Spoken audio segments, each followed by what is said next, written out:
শাপলার লোকদের ত্যাগের বিনিময়ে যে জুলাই হয়েছে সেই জুলাইয়ের সরকার হইতে তার ইজ্জত যায় না। প্রত্যেকটা মানুষ আমাদেরকে বলেছে এই সরকারের প্রধান কাজ জুলাই গণহত্যার বিচার। তাপসের গাড়িতে পর্যন্ত একজন সেনাবাহিনীর তাপসের গাড়িতে তাকে উঠিয়ে গুম করা হয়েছে। জুলাই আমরা 1 লাখের বেশি শুধু লিফলেট বিতরণ করেছি, ছুঁড়ে মেরে না, হাতে দিয়ে কথা বলে। প্রত্যেকটা মানুষ আমাদেরকে বলেছে এই সরকারের প্রধান কাজ জুলাই গণহত্যার বিচার করে যেতে হবে। এই সরকার যদি জুলাই গণহত্যার বিচার না করে যায় তাহলে এই হত্যাকাণ্ডের বিচার কোনোদিনই হবে না।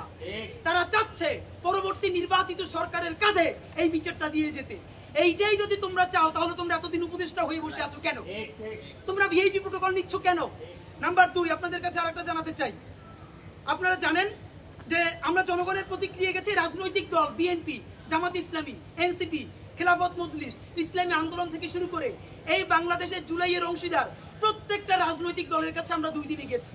প্রত্যেকটা রাজনৈতিক দল আমাদেরকে বলেছে নির্বাচনের প্রয়োজনে রাজনৈতিক দল হিসেবে আমাদেরকে বিভিন্ন কথা বলতে হয়, এগুলো আমরা বলি।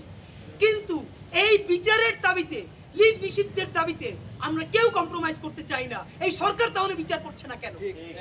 সুতরাং অতি দ্রুত সরকারকে অবস্থান গ্রহণ করতে হবে। পিলখানা হত্যাকাণ্ড নিয়ে যেটা হয়েছে, অনেক কথার পরে একটা কমিশন করা হয়েছে পিলখানা গণতদন্ত নিয়ে।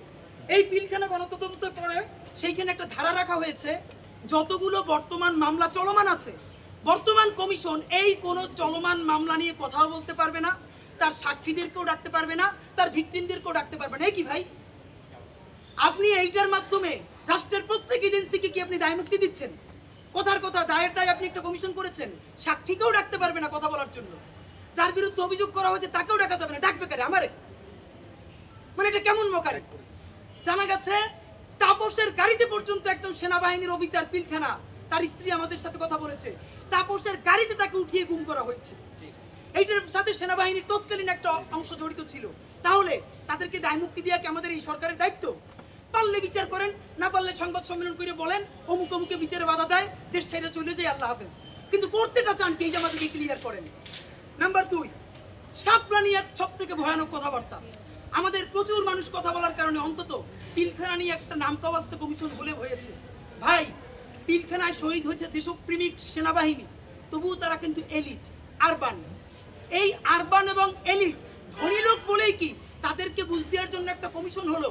আর হেফাজতে যারা এসেছে কওমি মাদ্রাসার গ্রাম থেকে আসা একটা কিশোর, গরিব বলেই কোন নামে এখন পর্যন্ত একটা কমিশন করলে এই সরকারের ইজ্জত যায়? এই সরকারের শাপলা নিয়ে কথা বলতে যদি ইজ্জত যায় তাহলে শাপলার লোকদের ত্যাগের বিনিময়ে যে জুলাই হয়েছে সেই জুলাইয়ের সরকার হইতে তার ইজ্জত যায় না? যাত্রাবাড়িতে 80 জনের অধিক মাদ্রাসার ছেলে শহীদ হয়েছে, হাজার হাজার মাদ্রাসার ছেলে পঙ্গু হয়ে আছে। তাদেরকে কথা বলতে, তাদের রক্তে আপনার সরকার হইতে ইজ্জত যায় না? অতি দ্রুত শাপলা গণহত্যা নিয়ে তদন্ত কমিশন করতে হবে।